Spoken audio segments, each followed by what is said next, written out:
Slowly but surely we are getting there. Of basically what we've done to get to what I've done to get to this point. So a bit of a time-lapsey one.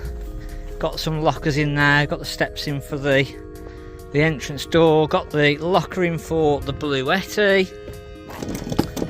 So nothing is obviously fixed in fully at the moment, but everything is just temporarily held in place. Got the wheel arch in there, you can see there's some solar cables dragging along, lighting cables dragging along. Rear ramp is done, majority of the rear horse area is done, so I'm just now today planning out the partitions. So at a very exciting part of the build in today, or today's video, we're going to be putting in hopefully the entrance side door and then planning out for the side locker. And with the entrance side door we've also got to put our steps in, so we've got to make a frame to hold our steps. The rest of the siding, so all of the aluminium siding here, we want to actually remove this because when we put our bottom sections in, our bottom sheets, which you'll see along this video as they come along, I want it to be nice and flush and then just one seam holding it all together, bottom and the top section. So that's why I'm cutting out all of this. I don't want it to look like an old delivery truck, which is what it is, but I don't want it to look like that. So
now today planning out the partitions is there's going to be one section here that'll be fixed, or will be sort of fixed over on this side, and then a partition going over to the side. So what I'm doing at the minute is notching out so that these pipes, tubes, can go in together, and then I can weld these up, and this can make a framework that will hold the horses in place. Now, to make these notches, basically we're finding the centre of the tube. So what I've done is just got a piece of paper, this wraps around the tube, so that's the right size to the tube. It's folded in half, so I've got a centre point here, and then I've got a other centre point for the other side. So literally wraps around. I mark out the centre point on this side, I mark out the centre point on the opposite side. We line this up, and it's about just over 30 degrees, 31.6 degrees, and then we cut down that centre line on a 31 degree angle. That side we spin the pipe around and we cut the opposite, and that's then what we end up with. So we've got a 31 degree angle cut here, we spin it around, we cut this 31 degree angle here, a little bit of filing down them with the grinder, and then these two just slot in nicely, and then I can weld that up and that'll make a nice joint. So that's how we're making our partitions today. So just getting the little 170 watt solar panel in place. Now this is going to be through a 24 volt controller, because this 170 watt panel is literally just going to charge up the engine side of the battery, and it's going to be completely different from the sort of habitation living area type of battery. So this is just a standalone 170 watt panel that we're going to put in literally just for the engine. Oh, we've got some deliveries. So in here we have got our gland for our solar panel. So I've got two outlets. As you just saw, we're starting to put the one solar panel that's going to charge up the vehicle battery. We've then got a little inline fuse. So this is a 10 amp fuse that we can actually trip in and out, and that is going to work with the solar panels back down through the little solar controller. Now we needed a 10 amp, so we've got 24 volts, we've got 170 watts, so 170 divided by 24 was about 7 odd amps. So 10 amp breaker should do us back to the battery, just for a little bit of safety, just in case anything were to go wrong with that solar controller. So we can put that just before the battery, and that will be nice and safe then. And then if it trips out, it's not a changeable fuse, it literally just trips out like that, and I can trip it back in, but hopefully we don't have to do that. So that's going to go just before the battery. We have then got some cables. So we've got some 3-core 12 volt 10 meter cable. Now that 3-core cable is for two-way switches. So if we've got switches at the back in that garage section, we can turn it off in the garage section, and then in the living area we can have another switch. And then just some standard 2-core 12 volt cable for our lighting runs. So obviously the lighting then from that switch in the actual garage area.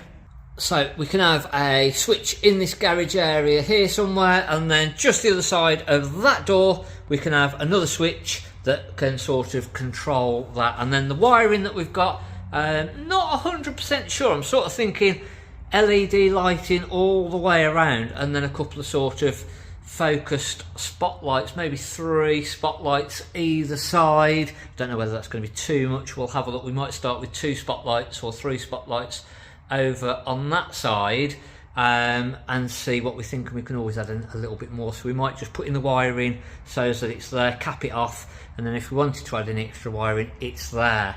Starting to look a little bit different at the front now as well. So we've got our sleeper pod, so you'll see a little snippet of video coming up now of that actually getting put into place.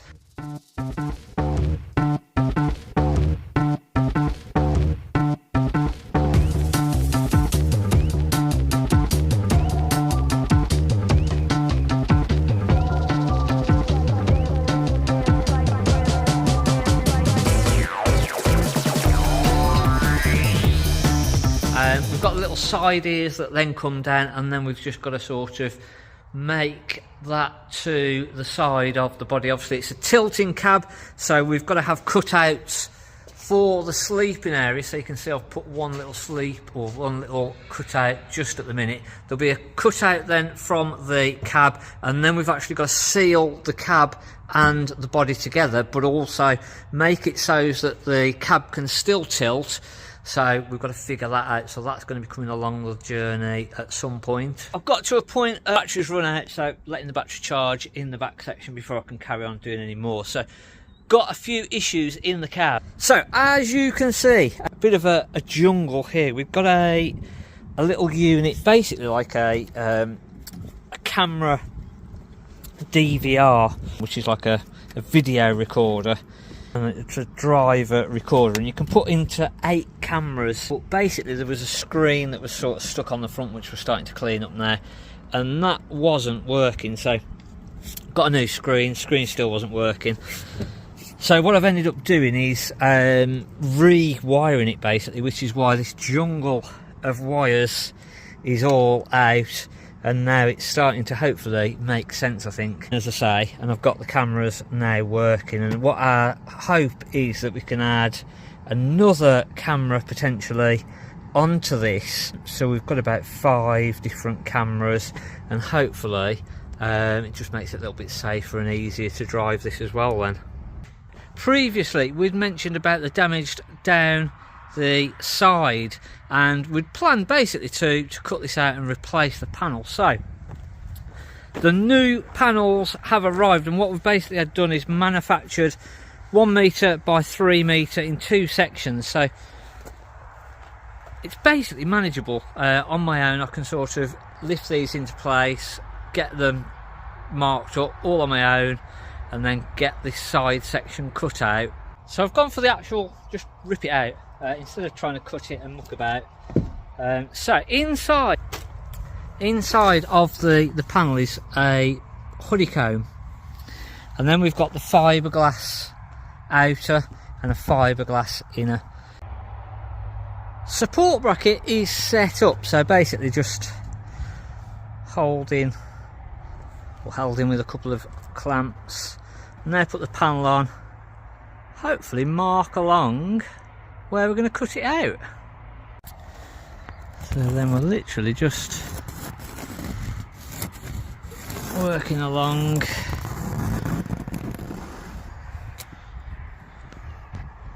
marking out where this is going to actually join.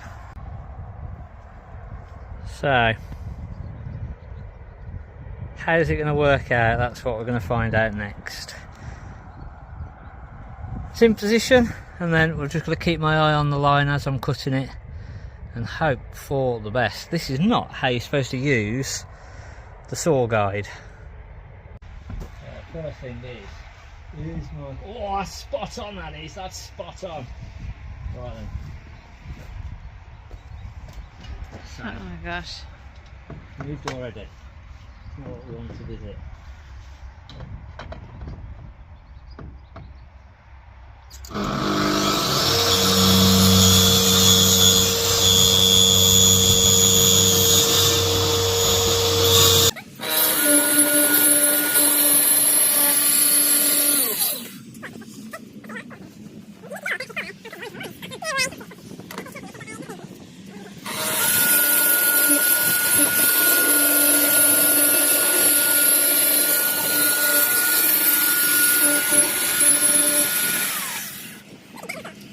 So halfway through. And we're looking pretty much spot on. That's been absolutely bang on the line, hopefully. Well, it has been bang on the line, so hopefully the line is correct. So let's get the last little bit cut out and let's see how it goes.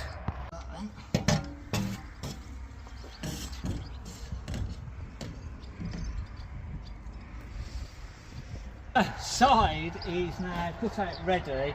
Hopefully the panels are going to work. I tried to straighten this out slightly. In my angst trying to put the framework in, these are too low, which I knew about when I did, and I don't know why I did it, to be fair. So I've just got to grind these out, raise these up, and then I can straighten this bar. But we can get this side panel pushed out, so shall we do that now?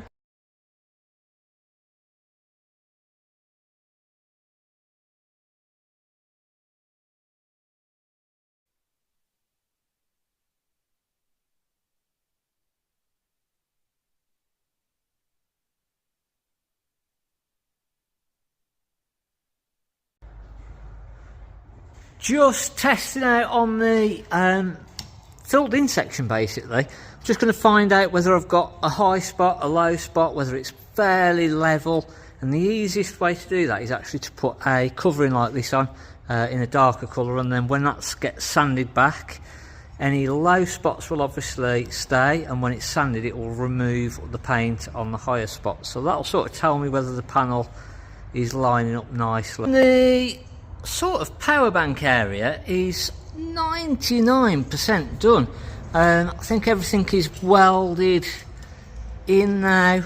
All the brackets and all the supports are in, so I can potentially start to actually clad this out. So put the back section in, put the side sections in, and then put the front covering on, cut out the hole for the doors. And that isn't a million miles away. We've got another locker similar to this going to be built onto the opposite side. It might not be quite as big as this, but actually it makes a really good storage area. So it might be that we actually put a similar sort of a locker on the opposite side. So obviously this is going to hold the Bluetti. And that is then pretty much the sort of setup. Now the issue that I've got is the battery connection cable is right on that beam, so it means that it's pushing this unit slightly forwards, and then it's quite tight on that battery connection there. And then our mains electric connection that is going to be supplying our 32 amp supply into the living section, when I put the rest of the plug section on, it's too far, it's actually too wide. So I've got two options. I either swap the battery and the Bluetti main unit over, so battery will come this side, main unit that side. Issue with that is I wanted these plugs and all the sockets to be accessible from the outside. I thought they'd be nice to be able to use when you sort of sat outside and you've got a load of external sockets there, then just literally opening the doors. So it would mean half of those aren't that easily accessible. So I don't know. Just mixing up the coating for the rear ramp for the horse lorry. So basically, instead of using a rubber, so basically they'll normally cover the rear ramp with a rubber, and what we're actually going to use is a Raptor coating. So they do this obviously just as your normal spray on Raptor coating with a little spray gun that we've got down there, but they also then do some traction, some anti-slip resistant additive. So what I'm going to basically do is I'm going to use the first litre or so just to cover up as much of the ramp as I possibly can, and figure out the gun, because I've never used this before. So we're going to put the camera on time lapse and sort of video that as I'm putting it on.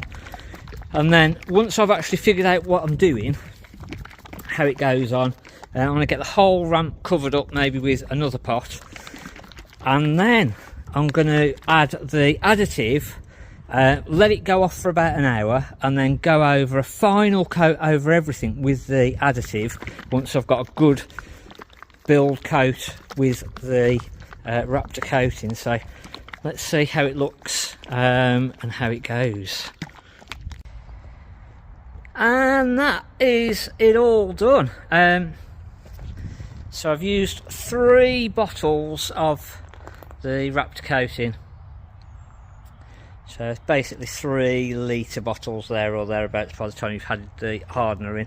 The first 2 coats, or the first 2 bottles, were just the standard covering, so I just tried to get a fairly even covering all over, and then the final covering I added the additive and sort of went over absolutely everything and tried to blend in any bits that weren't quite right.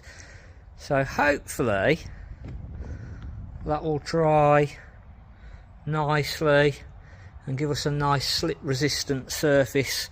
It's phenolic board that we've sort of fitted on there, so in theory in the weather it's fine, but just for the extra sort of protection and then that extra anti-slip coating with the Raptor coating, and then the final one, as I say, with the slip resistant coating. So getting there slowly so we can actually get horses up and down and into the back section now. So the next job is to actually Raptor coat the side walls of the horse area, so sort of the bottom half, and then going up in a bit of an angle and slightly higher on this wall here. So that will be, once this is all dried, a few days time I'll leave this then before we sort of start walking on it or anything like that.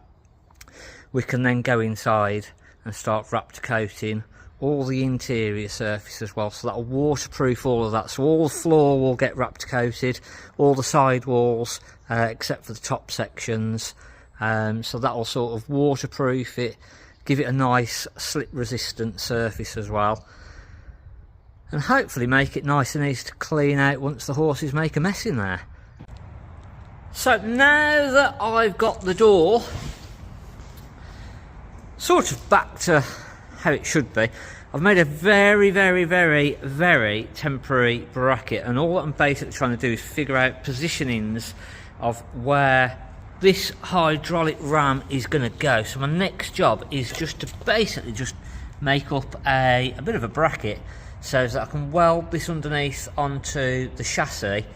We can use our hydraulic ram, we can then use our hydraulic kit, and we can try and automate this back door. So just rigging up the actual ram and the hydraulics for it. So I've wired everything in. It's a 24 volt supply.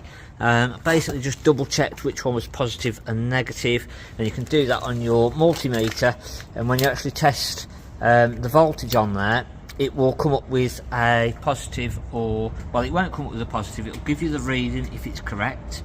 If your positive lead is on the correct terminal, if that's on the positive terminal, it will just give you a reading. If that was on the negative terminal, it will give you a minus reading. So because I've got the positive and negative, so I've got the positive terminal on the negative terminal and the negative on the positive, it just reads as a negative, whereas if I turn them round, put them the correct way round, it will now just give me a normal reading. Difficult to do one-handed, that is. So the cables coming off of the lorry, both looked exactly the same, so I couldn't remember which one was which. So that was basically how I just double checked. So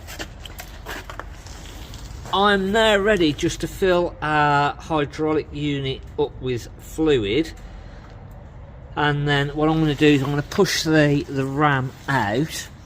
I've got the bracket that I've just welded up and made up sort of roughly where I think that it's going to be.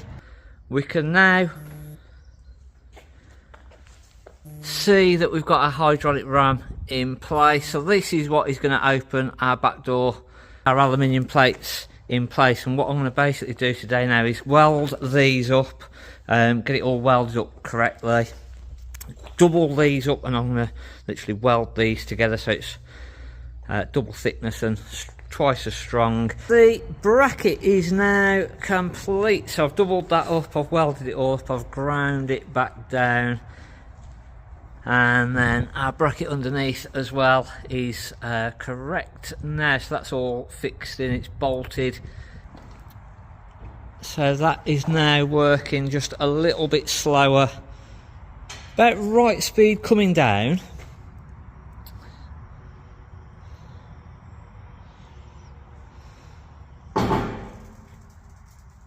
And then slightly slower going up. It's still quite thick, quite quick. Oh, too much. So we need to put stops in the top frame so that it goes against the stops and doesn't go any further, and it doesn't have that jolting action, because obviously that jolting action is going to cause us issues. And that pretty much wraps up this video. So next time, we've actually got to fit all of the skirts in properly and finish off the last little bits.